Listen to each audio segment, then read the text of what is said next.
Well,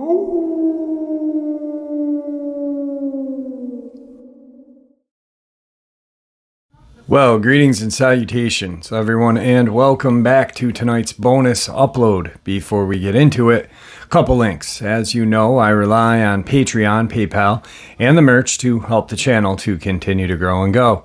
Links to Patreon and PayPal are in the description below. Merch displayed directly under the video. Also, Dogman Frightening Encounters, Volume 1 through 3, the audiobook versions. They all were written and researched by Tom Lyons, narrated and produced by me, Jeff Nadolny. Those audiobooks are available on Audible, Amazon, and iTunes, links to which are also in the description as well. And finally, last but definitely not least, if you'd really like to help support this channel to continue to grow and go, simply subscribe. It does not cost you a cent. Click that like button. It takes half a second. If you don't want to miss out on any of the informative uploads I put out daily, click that bell icon. And finally, folks, please leave a comment. Why? Well, because all these things, they really do help this channel to continue to grow and go, and they definitely do matter. Now, everyone, I have taken far too much of your time. Let's jump into tonight's bonus, shall we? Alright, folks, tonight's bonus upload is an absolutely horrifying set of experiences. We have reptilian experiences. We also have a Dogman experience that actually terrorizes the entire town. So let's jump into it now. Within the realm of cryptozoology and encounters with strange creatures, some accounts are certainly weirder than others. There are those reports that describe something that lies not only firmly within the bizarre, but also seems to lie totally outside of biological possibility. Outside of nature, propelling these cases way out into the extreme reaches of the fringe. Certainly, among these various reports of humanoid creatures that can only be described as some sort of lizard bipedal man, these accounts are incredibly bizarre, often unsettling, and which serve to defy any easy classification or reason. By far, one of the most well-known of the mysterious lizard men is that of a massive bipedal reptilian creature supposedly native to the U.S. state of South Carolina, where it is called the Lizard Man of Scape Ore Swamp, the Lizard Man of Lee County, and the Monster of Bishopville. The first sighting of the creature was made in 1987 when George Hallman Jr. was riding his bicycle in the vicinity of Scape Ore Swamp, when he stopped near a stream to take a rest and have a cigarette.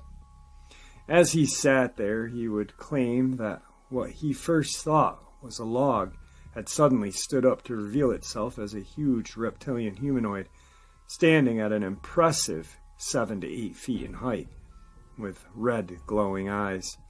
The monster stood there, merely staring at him, until a car passed and sent the creature stalking back into the swamp. This would not be the last sighting of the swamp's lizard man, and a far more widely publicized report would further push it into public consciousness. In the early hours of June 29th, 1988, a young man named Christopher Davis was driving along the dark and remote road through the woods of Scape Ore Swamp in the area near Bishopville, when he got a flat tire and got out to fix it. As soon as the spare tire was on, Davis would be met with a terrifying sight, as a very large and apparently very aggressive reptilian mysterious monster dashed from the gloomy wilderness to give him an experience he would never forget. Davis said, "This is what happened. I looked back and saw something running across the field toward me. It was about 25 yards away, and I saw red eyes glowing. I ran back to the car and locked it. The thing grabbed the door handle. I could only see it from the neck down. It had 3 big fingers, long black nails, and green rough skin. It was strong and angry. I looked in my mirror and saw a blur of green running. I could see its toes, and then it jumped on my roof of the car. I thought I heard a grunt, and then I could see its fingers through the front windshield, where they curled around the roof. I sped up and swerved to shake the creature off. After the menacing creature was gone, Davis sped home as fast as he could, and would notice that not only was his rearview mirror totally destroyed, but that there was various deep gashes along the roof of the vehicle, and some of the chrome on the fenders had been torn away. He told the whole dramatic story to his dad, who then called the sheriff. Listened Truesdale, who was more than a bit skeptical, although the damage to the vehicle was just as Davis said. Truesdale suspected that it had been the work of some pranksters, and the boy had made up the whole story of the swamp lizard man. He was so suspicious of the outlandish story that he made Davis take a lie detector test, and he passed. Interestingly, it would turn out just a few weeks after Davis's encounter, there would be other similar damaged vehicles, although in this case the perpetrator was never witnessed. On July 14th, 1988, a couple in Bishopville named Tom and Mary Wayne reported that their car had been rather viciously vandalized, with the sides of the doors gnashed and dented, the hood ornament twisted and totaled, and pieces of the engine apparently torn out with frazzled wires protruding from gaping wounds.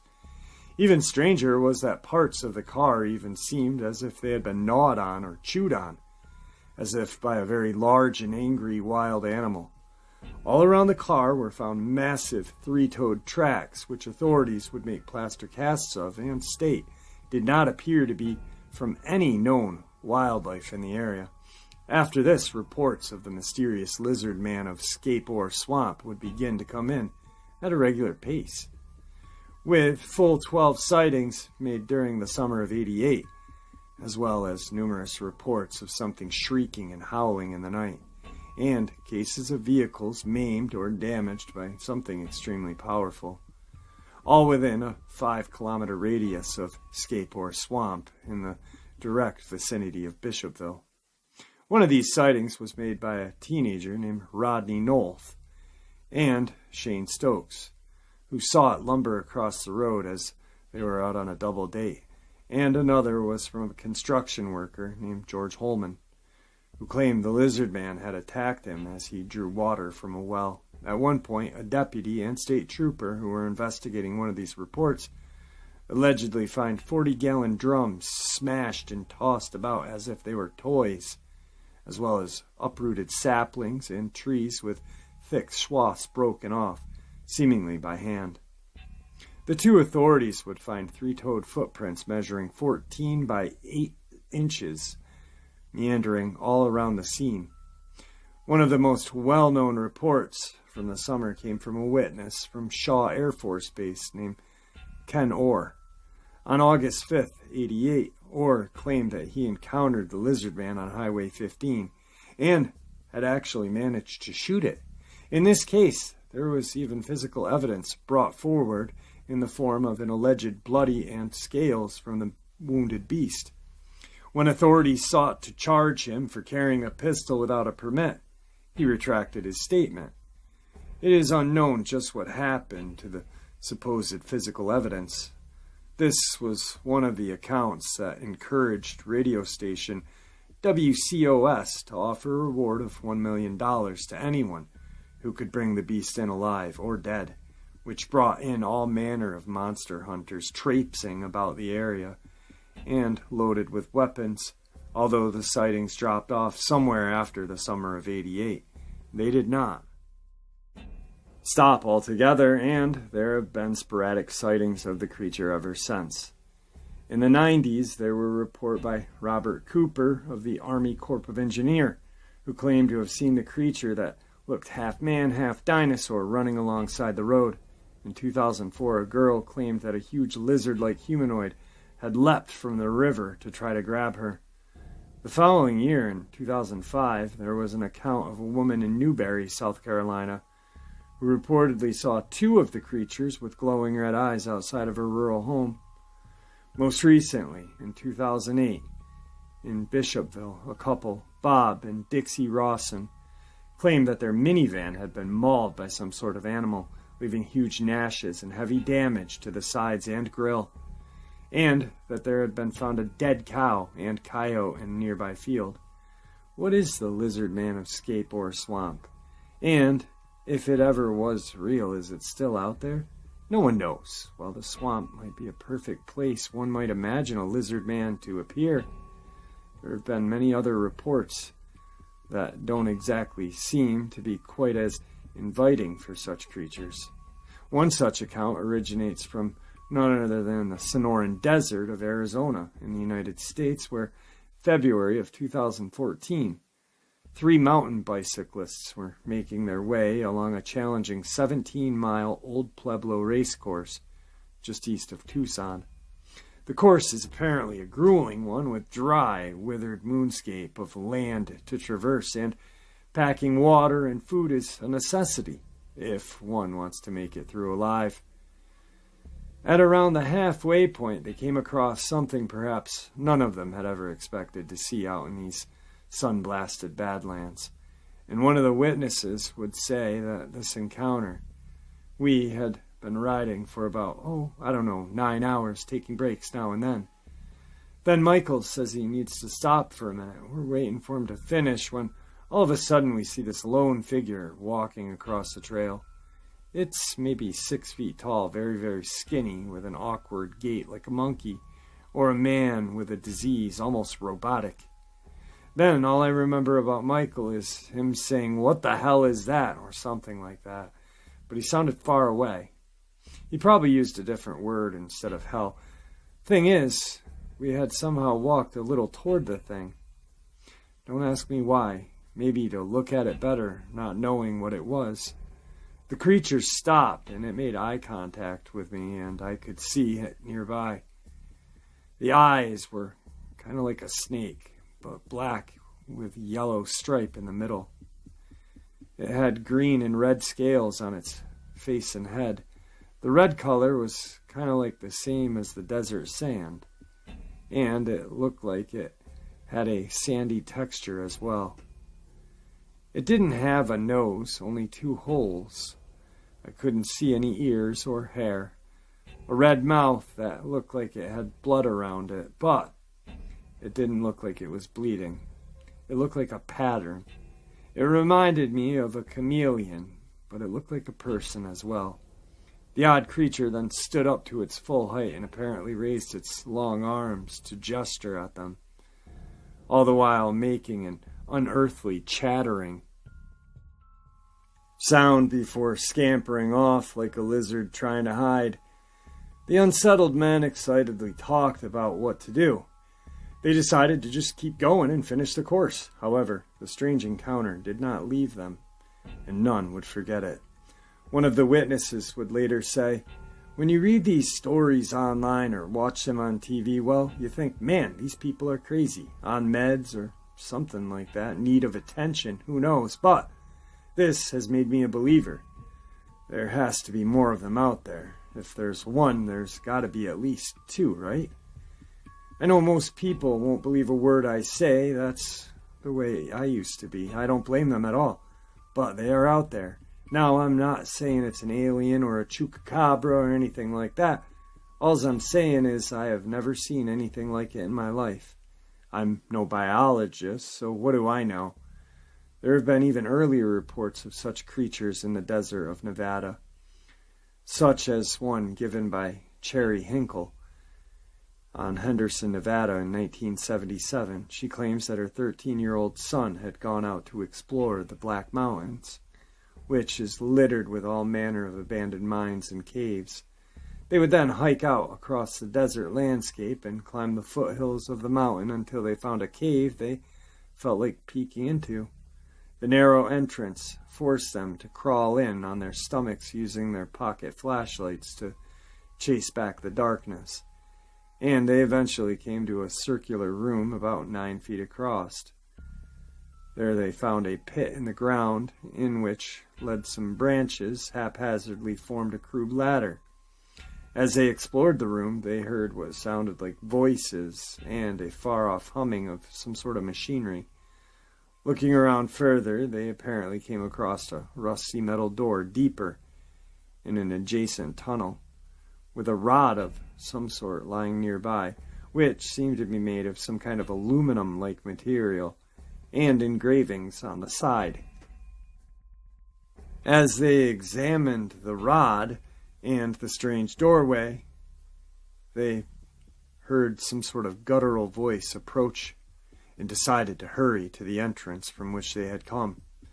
Taking the bizarre rod with them as they approached the entrance, they then heard what sounded like a door they had seen creak open, after which there was an ominous growl of some sort of greenish humanoid creature that emerged from the cave. The boys then turned and ran as fast as they could from the place, later telling Sherry about the strange incident and showing her the rod they found. She would say of this, "It looked at the bizarre symbols engraved in the 3-inch section of the rod. It was just symbols, like spirals, circles of different sizes, a few triangles, and a few unknown symbols. There were no levers or buttons, and the cap at the end didn't seem to move. The rod, with its professionally created symbols, and smooth to the touch. I knew it was not a toy, but nothing I recognized. It seems like it was a nice rod, and the lizard man apparently wanted it back. That evening, as the family slept, something very strange indeed happened. Sherry would say of the sequence of events. It must have been around 2 a.m. when Mark shook me, whispering harshly that someone was trying to get into his bedroom window. I hoped it was just a nightmare or his nerves were still on edge. Quietly, we slipped into his bedroom and listened to the sounds of scraping at the window edge. He was not mistaken. In the light of the moon, I could make out a silhouette, head and shoulders of a man. I was alone with my 4 kids, no husband to protect us, so I grabbed my flashlight, suddenly tossed the curtains open to face the man. There was a glare from the flashlight on the window, but past the glare, I could clearly see a large head with ridges on top, other ridges on its cheekbones, and the glow of golden eyes. Mark and I just stood still, unmoved, both with fear and shock. This creature didn't move either, its hand still poised in the attempt to pry the window open. Its hand was large, with webbed, rough, gnarly-looking fingers and powerful claws. After a couple minutes, not seconds, but long, agonizing minutes with our hearts pounding, I knew I had to do something. One hand still holding the flashlight beam on its face and my eyes still locked into those golden eyes. I fumbled around in the dark with my other hand, hoping to find something to use as a weapon, if needed. It glanced at my hand, looked back into my eyes. It turned its head a little, as if he was asking a question. It slightly opened its lipless mouth, displaying 4 of its pointed teeth, and suddenly it turned and ran off into the desert. She later would surmise that the bizarre creature had come for its rod, and so she and her husband Mark decided that they would return to the cave. They all hiked the way out to the area where the boys had found the object to put it back at the entrance. According to the report, they just left it there and headed back.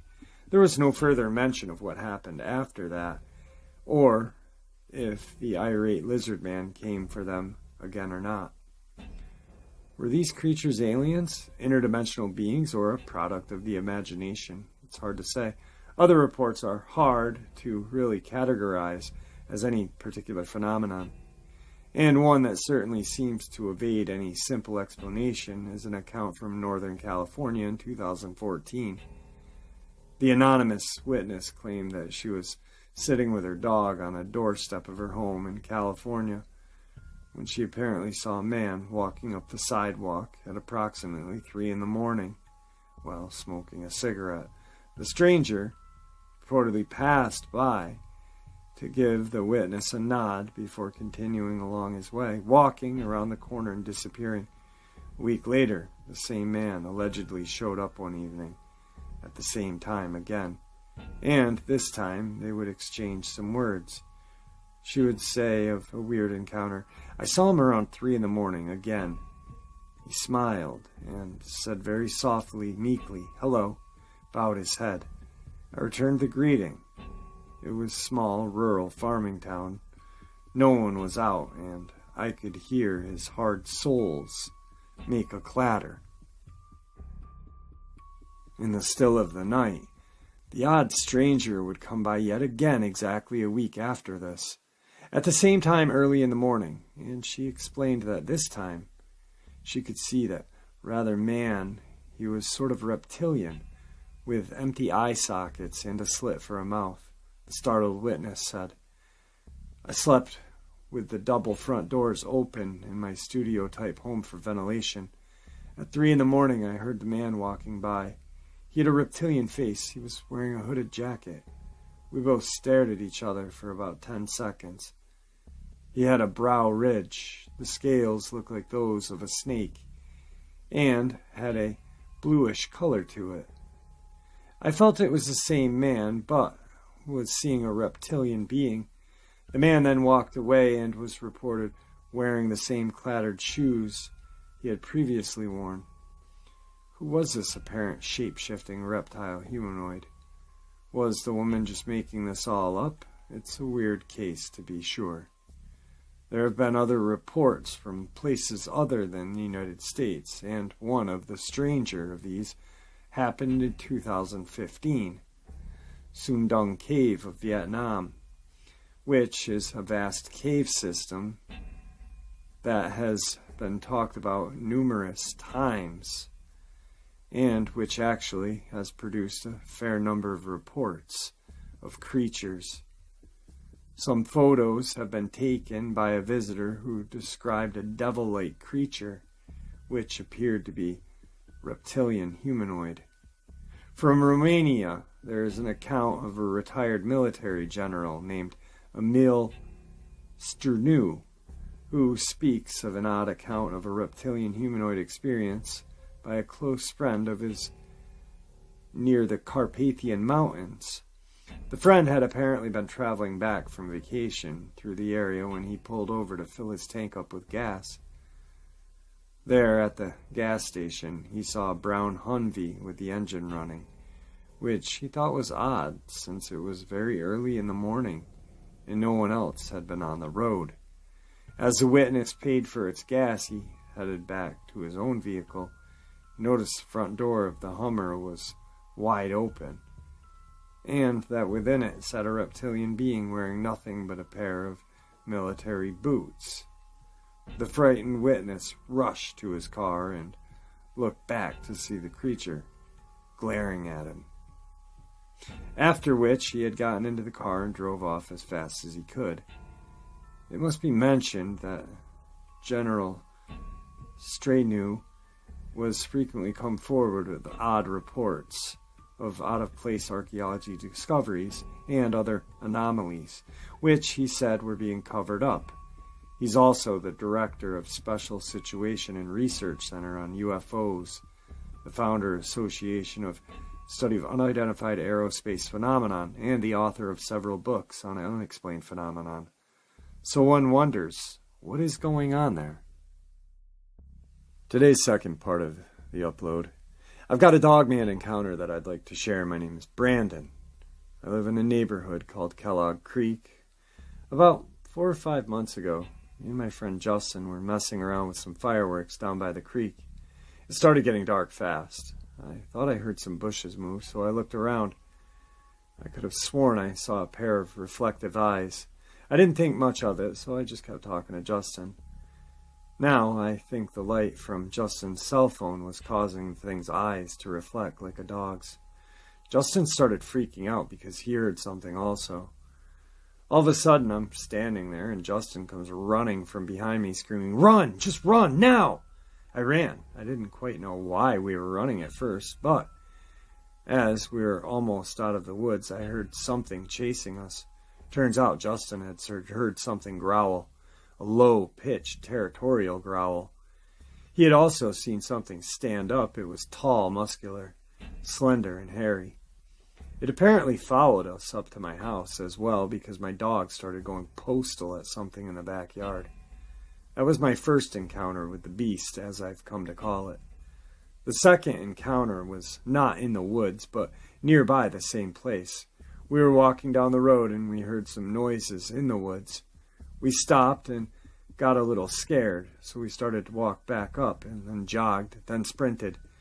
Justin saw something move through someone's yard. We made it up to his house, and as it turned around, the door was locked. So we stood there as Justin told me that he had just seen something jumping from tree to tree in the backyard. He heard a low growl, and we started sprinting up the road to my house, and the thing followed us and ended up in my neighbor's backyard. The beast activity had quieted down for a while after that, except for the lost pet signs and that started popping up all over the neighborhood. However, Friday I posted some signs up around the neighborhood saying beware and asking people if they had any info on the beast. I put a picture of a werewolf I found to give an image to what I thought was out there and my cell phone number. I've been getting calls off the hook, mostly from local potheads, but some were pretty legit. In fact, one of the more intriguing calls was a lady that had pictures of a strange creature she had seen around lately. The most frightening, however, called me at about 1 in the morning. I was trying to get sleep when my phone rang. I picked it up and answered to a teenager about 17 or 18. He told me that he was going 35 down Kellogg when he saw something running beside his car, and it was keeping up with him. He didn't even live in the area. He was just driving his friend home. I asked him, dude, you realize what time it is right now, right? He said he knew it was late, but his friend insisted he called me. He described this thing as big, very well built upper body and skinny legs. I'm now 99% sure that the residents of Kellogg Creek and the surrounding area are in danger of this Dogman and possibly being harmed by it. Alright folks, that was tonight's bonus upload. I hope you all enjoyed it just as much as I enjoyed sharing it with you. Man, there is something about a reptilian experience that just really freaks me out. I don't know if I watched too many V episodes when I was a child or what, but I am not too keen on ever seeing one of those suckers. The Dogman experience. A whole entire town may be possibly in danger. That is just terrifying. Think about it, man. Wow. Anyway, guys, thank you for supporting this channel. Your support is what makes this channel so special. Also, please stay safe, happy, healthy, and ever vigilant, keeping an eye on your friends, your family, your children, your pets, your loved ones. We know these creatures are real. We know they're out there. God bless you all.